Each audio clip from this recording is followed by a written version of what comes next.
தண்ணிக்குள்ள போயிடுச்சு. ஐயோ,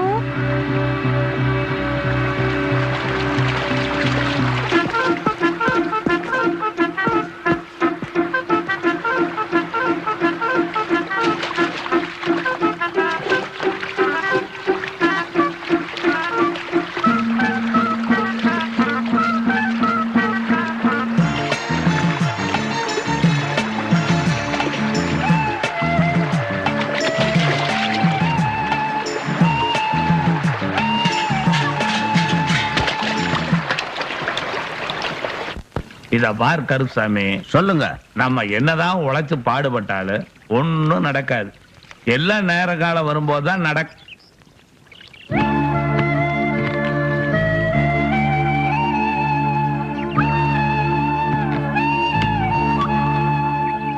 இந்த பொண்ணு என்னைய கூப்பிட்டீங்க? உன் பேரு? காவேரி. ஆமா, நீங்க? நான் விஜய் ரகுநாத் ரெட்டியோட தம்பி பாலகிருஷ்ணா ரெட்டி. என்ன எல்லாரும் பாலுன்னு கூப்பிடுவாங்க. நீ கூட பாலுனே கூப்பிடலாம். மெட்ராஸ்ல படிச்சிட்டு இருந்ததா கேள்விப்பட்டிருக்கேன். இப்ப படிப்பு முடிச்சிட்டேங்க. அது அது நான் ஒரு தப்பு பண்ணிட்டேன். என்ன தப்பு? பொழுது போல ஊரு சுத்தி பார்த்துட்டு இயற்கை காட்சிகளை போட்டோ எடுத்தேன். அது ஒண்ணும் தப்பு இல்லையே. அது ஒண்ணும் தப்பு இல்ல. நேத்து வாய்க்கா பக்கம் போகும்போது நீ குளிக்கிறத பார்த்தேன். உங்களுக்கு தெரியாம உங்களை போட்டோ எடுத்துட்டேன். அதுக்கப்புறம் தான் என் மனசாட்சி உறுத்துச்சு நான் பண்ணது தப்புன்னு. அதான் நேர்ல பார்த்து மன்னிப்பு கேட்டு இது கொடுத்துட்டு போலாம் வந்தேன். குடிச்சா வச்சுக்கீங்க, இல்லாட்டி கிழிச்சு போட்டுருங்க.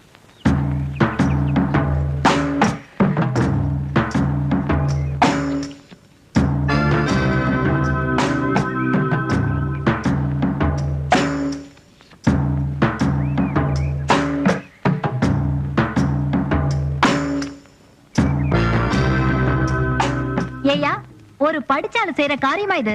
அதுவும் யாரு? விஜய் ரகுநாத ரெட்டியோட தம்பி. ஒரு பொண்ணு குளிக்கிறத பாக்குறதே தப்பு. நீ என்னடனா போட்டோ வேற எடுத்திருக்கியா? அத தப்புன்னு சொல்லிட்டா எல்லாம் சரியாயிடுமா? இல்ல சரியாயிடுமான்னு கேக்குறேன். நான் இதை விட போறதில்ல. இதை விடவே மாட்டேன். இப்பவே போறேன். இப்பவே போய் பஞ்சாயத்தை கூட்டுறேன். காவேரி, அவசரப்பட்டு என் மானத்தை வாங்கிடாத. ஏன் மானத்தை நீ வாங்கலாமா? ஐயோ, நான் ரொம்ப நல்லவன். உன் பாவாடை தண்ணியில போகும்போது குச்சில எடுத்து கொடுத்தது நான் தான். அப்போ என்ன பாவாடை எல்லாம் வேற பாத்துட்டியா? ஐயோ, அப்ப நீ முழுசா தண்ணிக்குள்ள இருந்த. ஓ, வெளிய வரலன்னு வேற வருத்தமா இருக்கா? ஐயோ, ஆக என்ன அணு ரசிச்சிருக்க. இதுக்கு இந்த ஊர்ல என்ன தண்டனை தெரியுமா? பஞ்சாயத்துல தெரியும். காவேரி, காவேரி. ஏ கருப்சாமி, நேரங்காலம் வரணும்னு அது இப்ப வந்துருச்சுடா. புரியலையே. பழம் நழுவி பால்ல விழுந்து அதனாலயும் வாயில் விழுந்தா நீ என்ன பண்ணுவ? கடிச்சு கொதறிட மாட்டேன். அதை ஏதான் இப்ப நான் பண்ண போறேன். தப்பா போட்டோ எடுத்தா நம்ம ஊர் பஞ்சாயத்துல என்ன தண்டனை கொடுப்பாங்க? மரத்துல கட்டி வச்சு சவுக்கால பின்னு பின்னி போடுவாங்க. அடி வாங்க போறவன் தம்பி, தண்டனை கொடுக்க போறவன் அண்ணன். அந்த பொண்ணு யாரு? சீதாராம ரெட்டியுடைய வெப்பாட்டி பொண்ணு. முதல்லயே மாமனுக்கு மருமகனுக்கு ஆகாது. இந்த விஷயத்தை சீதாராம ரெட்டி சும்மா விடவே மாட்டான். அந்த குடும்பத்தை கலைக்கிறதுக்கு இதுதான் சரியான நேரம்.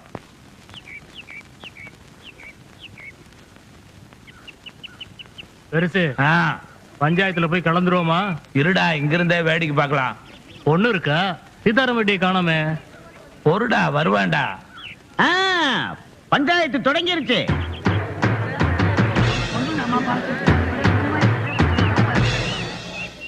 என்ன? ஒரு பொண்ணு புகார் கொடுத்திருக்கா. அதான் தெரியுமே, விவரத்தை சொல்லு. அவ சம்மதம் இல்லாம, அவளுக்கே தெரியாம ஒருத்தன் அவன் மனசை வேதனைப்படுத்திருக்கான். அவனுக்கு நீங்க தண்டனை கொடுத்தே ஆகணும். உன்னை என்ன கதை சொல்ல கூப்பிட்டேன்? யாரு என்ன விவரத்தை சொல்லியா? இந்த பொண்ணோட புருஷன் வடிவேலுங்க. இவளுக்கு தெரியாமையே இன்னொரு கல்யாணம் பண்றதுக்கு ஏற்பாடு பண்ணிட்டு இருக்கான். என்னப்பா? கல்யாணம் ஆகி 1 வருஷம் ஆச்சுங்க. இவ அப்பாரு போறேன்னு சொல்ல 5 பவுன் நகை இன்னும் போடலீங்க. முதலாளி, ஏற்கனவே அம்மா செத்து போச்சு. அப்பா செத்து 6 மாசம் ஆச்சு. இருந்திருந்தா போட்டிருப்பாங்க. டேய், உனக்கு அறிவு இருக்கா? அவளுக்கு தான் அம்மாவும் இல்ல அப்பாவும் இல்ல. யாரு போடுவா? தொழில் செய்யறதுக்கு பணம் இல்லைங்க. வருமானம் இல்லாம எப்படிங்க குடும்பம் நடத்துறது? இந்த பாரு, தொழில் பண்றதுக்கு நான் பணம் தரேன். 5 பவுன் நகையும் போடுறேன். பொஞ்சாதியை வச்சு ஒழுங்கா குடும்பம் நடத்தணும். போ. வேற ஏதாவது புகார் இருக்கா? இன்னொரு பொண்ணு புகார் கொடுத்துருக்குங்க. அவ ஆத்துல குளிச்சுக்கிட்டு இருக்கும்போது அவளுக்கே தெரியாம மாட்டிக்கிட்டான். அவ குடத்தை தூக்கிட்டு போயிட்டாங்க இந்த மாரிமுத்து. ஏய், கொடை உயரம் கூட இல்ல, நீ குடத்தை தூக்கிட்டு போயிட்டியா? ஏன் அப்படி செஞ்ச? வாங்கின கடனுக்கு வட்டி வரலீங்க, அதான் குடத்தை தூக்கிட்டு போயிட்டேங்க. அசல் வரலனா அவளே தூக்கிட்டு போயிருவியா? எவ்வளவுடா கொடுக்கணும்? 25 ரூபாய்ங்க. யோ, இந்த மாதிரி பிரச்சனை பஞ்சாயத்து கொண்டு வந்தீங்க உதைச்சிருவேன். கவுத்துட்ட. என்ன பெருசு? என்னென்னமோ கற்பனை பண்ணிட்டு வந்தோம், ஒண்ணும் நடக்கல. சந்தோஷப்படாத, எப்ப வேணாலும் பஞ்சாயத்தை கூட்டுவேன்.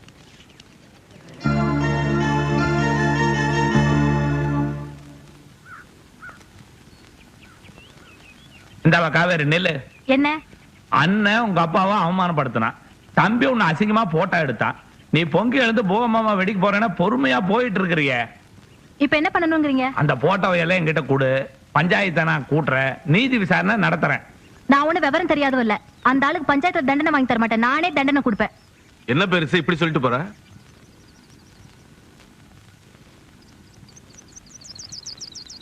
என்ன சார் போட்டோ பிடிக்கிறீங்களா? பார்த்தா எப்படி தெரியுது? போட்டோ பிடிக்கிற மாதிரி தான் தெரியுது. என்ன ஒண்ணு பிடிங்களேன். பிலிம் இல்ல. பொண்ணுங்களை எடுக்கிறதுக்கு மட்டும் பிலிம் இருக்கா? அட, உங்க கதையில எனக்கு தெரியும் சார். உங்களை காவேரி அக்கா கமாக்கரைக்கு வர சொல்லுச்சு. அப்படியா? தேங்க்யூ. வேணாண்டா, நாங்க போய் ஏதாவது தப்பு தாண்டா பேசி அவ பஞ்சாயத்து கூட்டிட்டா? யோ, பொண்ணுங்க விஷயம்னா 1000 பஞ்சாயத்து சந்திக்கலாம். அட, தைரியமா போயா. ஓகே.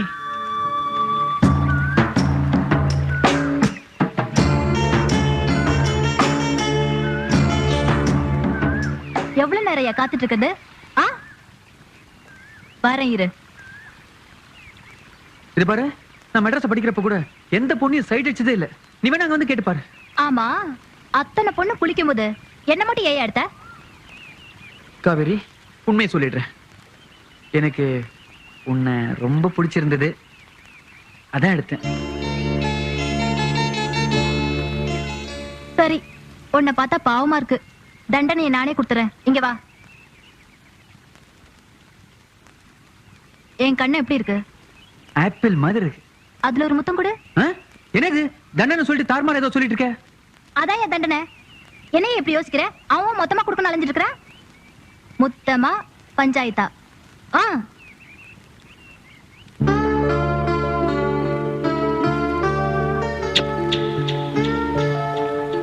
தண்டனை முடிஞ்சது. நான் போலாமா? அதெல்லாம் முடிஞ்சது. ஆனா எனக்கு ஒரு பழக்கம் இருக்கே, யார்கிட்ட எதை வாங்கினாலும் அதை உடனே திருப்பி கொடுத்துருவேன்.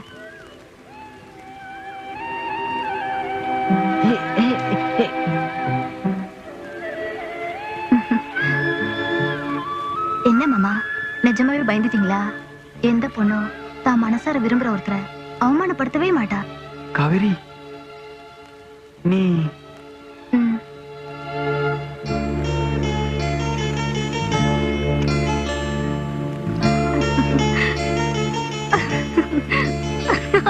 காவேரி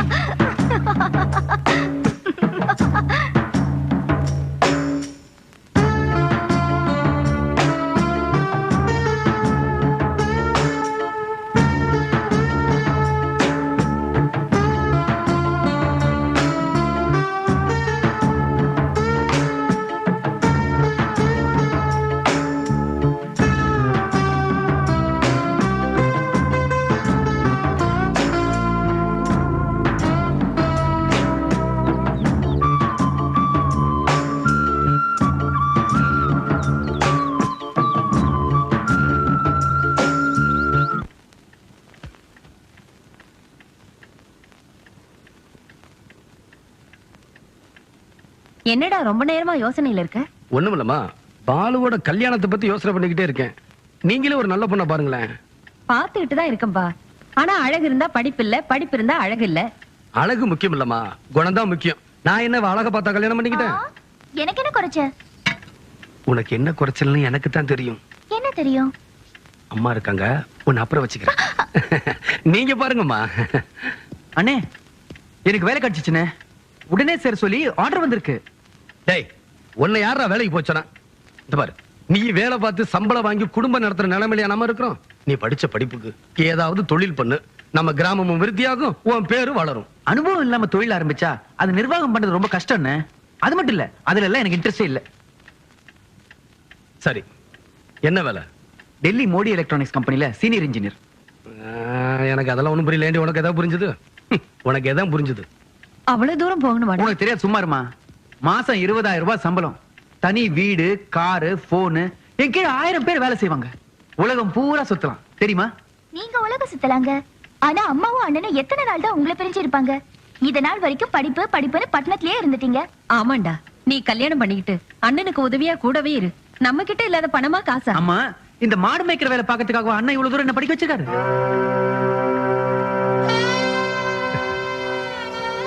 ஆமாடா, நீ சொல்றது சரிதான்டா. நானே மாடு மேய்க்கிறேன். நீ எவ்வளவு சம்பாதிக்கிறங்கிறது முக்கியம் இல்ல, உனக்கு என்ன பிடிக்குமோ அதான் முக்கியம். சரி, எப்ப வேலையில சேரணும், எப்ப டெல்லிக்கு போகணும்னு சொல்லு, வேண்டிய ஏற்பாடுகளை நான் செஞ்சிடறேன். ரொம்ப தேங்க்ஸ். நீ அவனுக்கு ரொம்ப தான் செல்லம் கொடுக்கற. இப்படிதான் செய்யணும், இதுதான் சரின்னு நீ 2 வார்த்தை அதட்டி சொல்லக்கூடாதா? அம்மா, அவன் படிச்ச படிப்புக்கும் நம்ம வேலைக்கு சம்பந்தம் இல்ல. நாம தான் கிணத்து தவளையா வளர்ந்துட்டோம். அவனாவது அவன் இஷ்டப்படி உலகம் சுத்துற வாலிபனை வளரட்டுமே. என்னடி அறிவு கட்டவில்லை மாடி.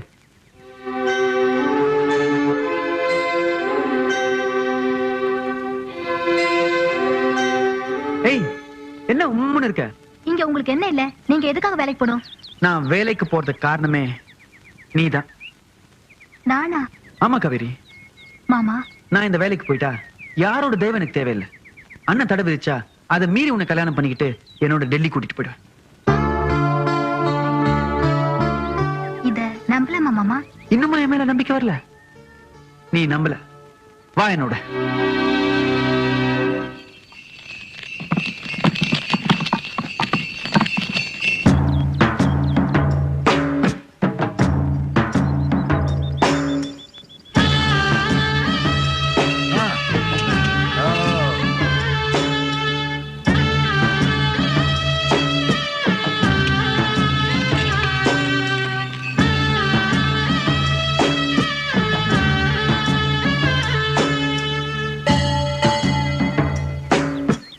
கடவுள் சத்தியமா நான் உன்னை கல்யாணம் பண்ணிக்கிறேன்.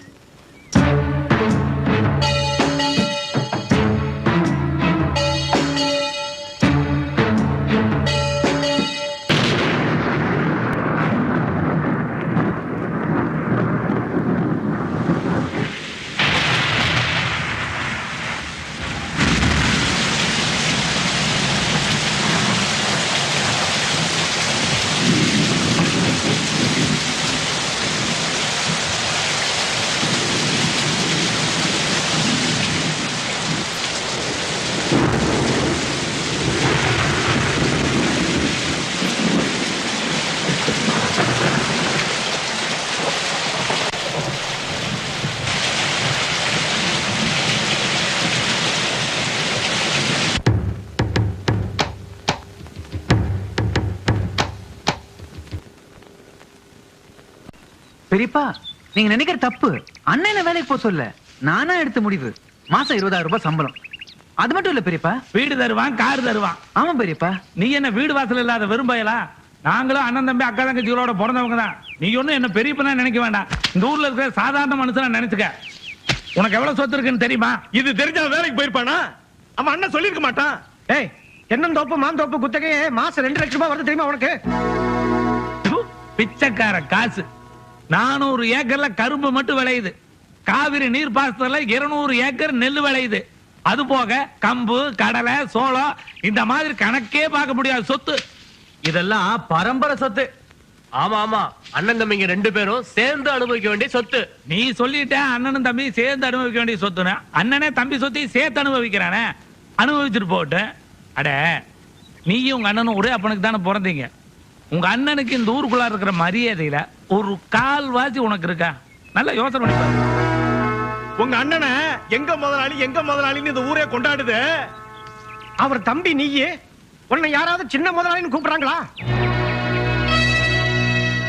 ரொம்ப யோசிக்காதப்பா. இங்கே தம்பி சரிக்கு சமமா வந்துட்டா தன்னுடைய மரியாதைக்கும் செல்வாக்கும் ஆபத்து வந்துருமோன்னு உங்க அண்ணனுக்கு ஒரு பயம் வந்துருச்சு. அதனாலேயே சின்ன வயசுல உன்னை படிக்க வைக்கிறதுக்காக வெளியூருக்கு துரத்திட்டான். இப்ப வேலைக்கு போற. அட, நீயே எடுத்த முடிவா இருக்கட்டும். அத உன் அண்ணன் தடுத்து நிறுத்திருக்கலாம்ல. நிறுத்தி இருக்கலாம், நிறுத்தலையே. இதுவே உங்க அப்பா உயிரோட இருந்திருந்தா, ஏண்டா நாயே, நம்ம கிட்ட 1000 பேர் கை நீட்டி சம்பளம் வாங்குறாங்க, நீங்க ஒருத்தங்கிட்ட போய் கை கட்டி நிக்கணுமான்னு கேட்டிருப்பானல்ல. ஆத்தோட வெள்ளம் பண்ணாலும் நாய் நக்கிதானே குடிக்கணும். டேய் உண்மையை சொன்ன உனக்கு கேட்டா கோவம் வருது. அது நீ சொல்லக்கூடாது. டேய் அவன் ஏதோ ஆதங்கத்திலையும் மேல இருக்கிற பாசத்திலையும் சொல்லிட்டான். இத பார் பாலு, எங்களுடைய குறிக்கோள உங்க அண்ணன் தம்பிகளுக்குள்ளார சண்டை வரக்கூடாதுங்கிறதுதான். இனிமேல் நாங்க சொல்றதுக்கு ஒண்ணுமே இல்ல. நாங்க சொல்றதுல நியாயம் இருக்குதா இல்லையாங்கிறத நீ தான் முடிவெடுக்கணும். நீ எடுக்கிற முடிவு எதுவா இருந்தாலும் எங்களுக்கு எந்த விதமான லாபமும் கிடையாது, நஷ்டமும் கிடையாது. எல்லாம் உனக்கு தான். எனக்கு ஒரே குழப்பமா இருக்கு பெரியப்பா. யோசி, நல்லா யோசி, வீட்டுக்கு போய் யோசி. எப்படி நாங்க உத்தரம் ஊசி பெருசு தைக்கிற மாதிரி கிழிச்சிட்ட.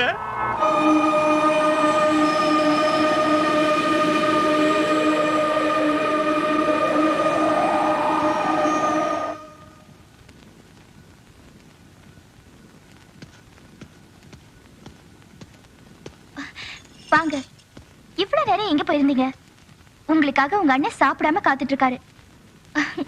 புருஷன் சாப்பிடாம சாப்பிட மாட்டேன்னு சொல்ற பொண்டாட்டிய பாத்திருக்கேன். ஆனா தம்பி சாப்பிடாம சாப்பிட மாட்டேன்னு அடம் பிடிக்கிற அண்ணனை இப்பதான் பாக்குறேன். எனக்கு சாப்பாடு வேணாம், பசிக்கல. பாலு. அண்ணி, நான் வேலைக்கு போலன்னு அண்ணன் கிட்ட சொல்லிடுங்க.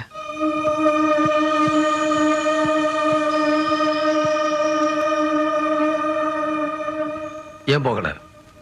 பிடிக்கல. பிடிக்கலையா? ஆமா, நான் இங்கே இருக்க போறேன். டேய், நான் ஊரெல்லாம் சொல்லிட்டேன்டா. என் தம்பிக்கு டெல்லியில வேலை, மாசம் 20,000 ரூபாய் சம்பளம், தனி வீடு, காருன்னு எவ்வளவு பெருமையா சொல்லிட்டு வந்திருக்கேன் தெரியுமா? என்ன பெரிய 20,000 ரூபாய் சம்பளம்? நம்ம தென்னந்தோப்புல காத்துல விழுற தேங்காயும் மட்டையும் வித்தாலே மாசம் 30,000 ரூபாய் வரும். ஏண்டா நானா போச்சனே? நீ தானே போறேன்னு சொன்ன. ஆமா, நான் சொன்னேன், விவரம் இல்லாம சொன்னேன். ஆனா என்ன ஊர் விட்டு அனுப்புறதுல உங்களுக்கு ஒரு சந்தோஷம். அதான் உடனே எல்லாம் ஏற்பாடு பண்ணிட்டீங்க. டேய், என்னமா சொல்றான் இவன்? ஊரு விட்டு போறதுல எனக்கு என்னமா சந்தோஷம்? ஏண்டா இப்படி பேசுற? உனக்கு என்ன ஆச்சு? நல்ல யோசனை பண்ணி தான் பேசுறேன்.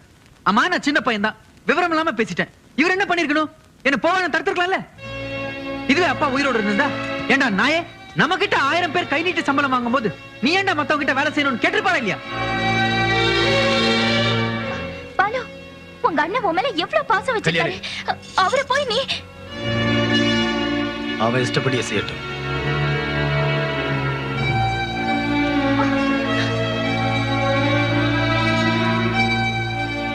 அம்மா, கோபத்துல அவனை எதுவும் பேசிடாதீங்க.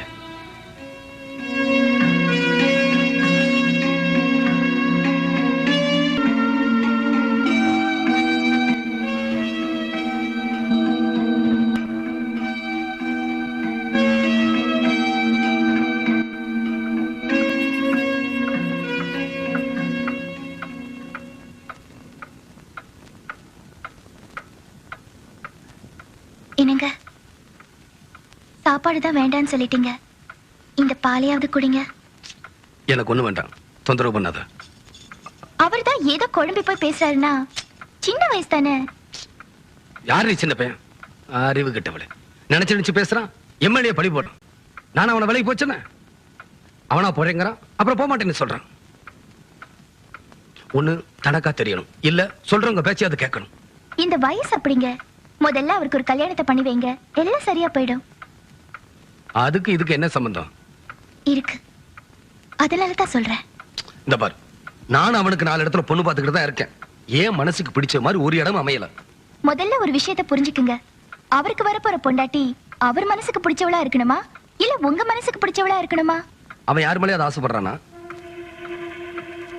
ஆமா. யாரு? சொல்லு. என் தங்கச்சி எங்க அப்பாவோட சின்ன வீட்டுக்கு பிறந்தவ. அவளும் உங்களுக்கு மாமா பொண்ணு தானே? யாரு புரியாம பேசுற? என்னதான் மாமா மகளா இருந்தாலும் அவன் ஒப்பாட்டி மக தானே. தம்பிக்கு இப்படி தகுதி இல்லாத இடத்துல கல்யாணம் பண்ணி கொடுத்துட்டு ஊர்ல பேச மாட்டாங்க. நீங்களே இப்படி பேசினா எப்படி? நியாயம்னு வந்தப்போ நீங்க ஊரே எதிர்த்துக்கல. அந்த பொண்ணு நல்ல பொண்ணுங்கிறதுல உங்களுக்கு ஏதாவது சந்தேகம் இருக்கா? அதெல்லாம் இல்ல. இதுக்கு அம்மா சம்மதிக்கணுமே. நீங்க நினைச்சா முடியும். உங்க வார்த்தையை அம்மா தட்ட மாட்டாங்க.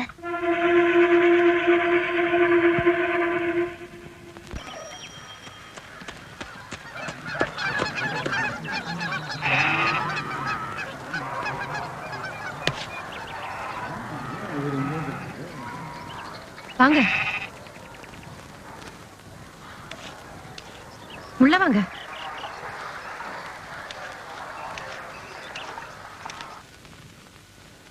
என்னங்க எந்தா கோயிலுக்கு போறோன்னு உடனே வந்துட்டா, கோவில் என்ன இன்னைக்கு லீவா?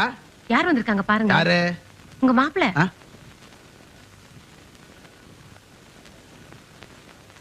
நீங்க இங்க உங்களை இங்க பார்க்க வேண்டிய வேலை வந்துருச்சு மாமா. வாங்க பேசுவோம்.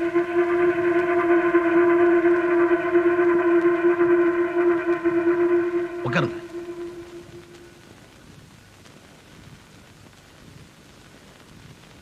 மாமா பழசெல்லாம் மறந்துடுங்க. அதெல்லாம் நான் எப்போ மறந்துட்டேன். அந்த நேரத்துல நானும் கொஞ்சம் கோவமா இருந்தேன். அப்புறம் யோசிச்சு பார்த்தேன், என் பொண்ணு அந்த கேணப்பயலுக்கு எப்படி கட்டி கொடுக்க சம்மதிச்சேன்னு. இப்ப நினைச்சா கூட ஒன்றும் புரியல. ஆத்திரம் அறிவை மழுங்கடிச்சிருச்சு. சமயத்துல வந்து என் பொண்ணை காப்பாத்திட்டீங்க.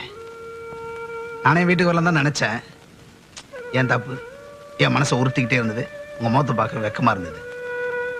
நியாயமா பார்க்க போனா நீங்க தான் என்ன மன்னிக்கணும். மாமா நான் இங்க எதுக்கு வந்தேன் தெரியுமா? நம்ம பாலு உங்க பொண்ணு காவேரியோட நெருங்கி பழகிறதா கேள்விப்பட்டேன். என்ன? ஆளோட நெருங்கி பழகிறாளா? அடிச்சிருப்பால. மாமா மாமா எங்க பொண்ணு காவேரி. மாமா சும்மா நாங்க பாடிங்க. என்ன நீ பாலுவோட நெருங்கி பழகுறியா? பாத்தியா, கேட்கிறேன் பதிலே சொல்ல மாட்டேங்கிறான். தொடப்ப கட்டிக்கு கேக்குது. மாமா மாமா மாமா சொல்லுடி.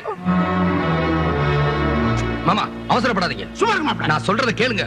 அவங்க ரெண்டு பேரும் சின்னஞ்சிரிசுங்க. ஒருத்தர் விரும்புறாங்க. அதை நாம ஏன் தடுக்கணும்?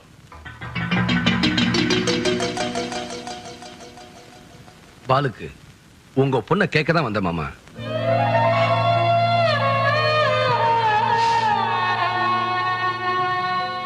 மாப்பிள்ள, உங்க அம்மாவை கேட்டீங்களா?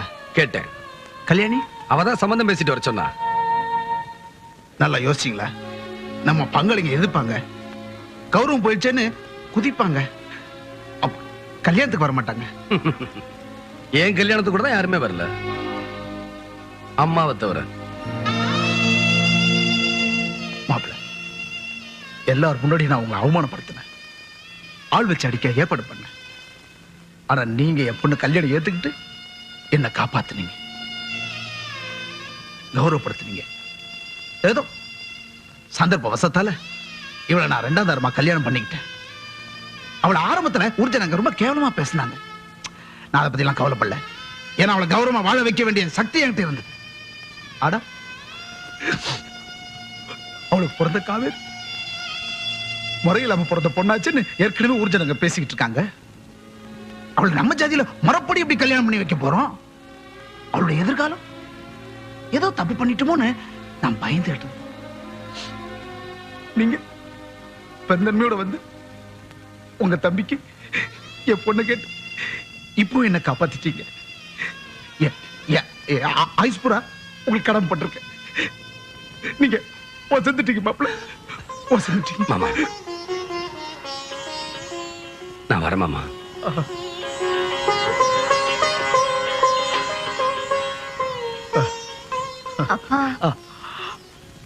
ரொம்ப அடிச்சுனா கண்ணு.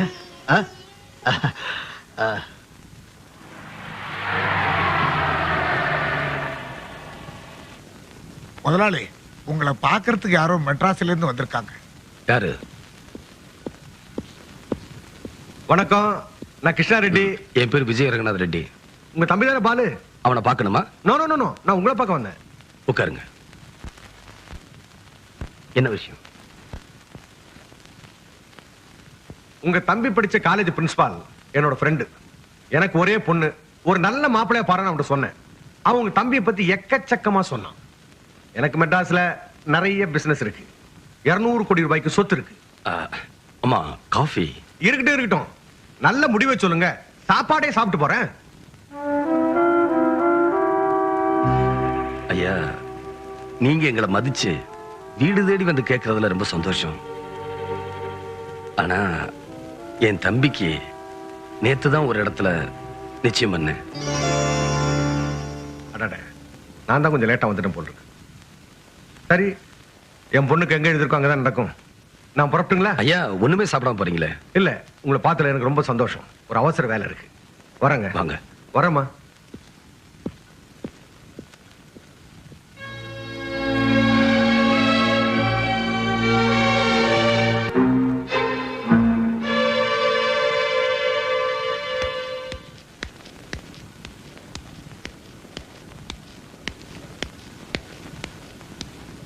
அம்மா வாமா, நீ மட்டும் வந்திருக்க, அப்பா வரல? நிறுத்தடி.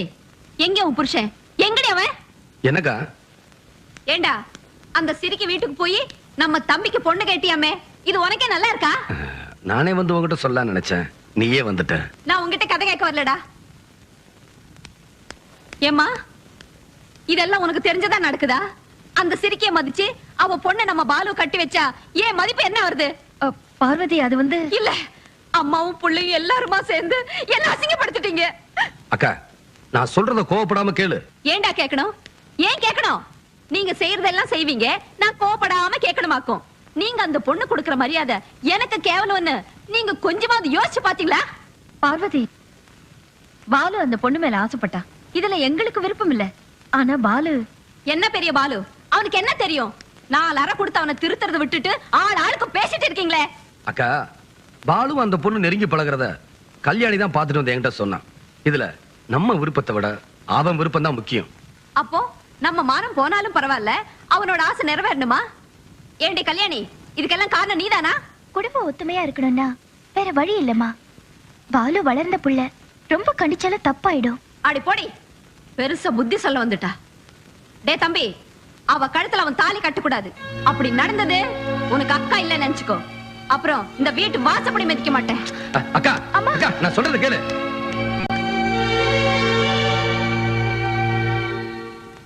என்னடா இது?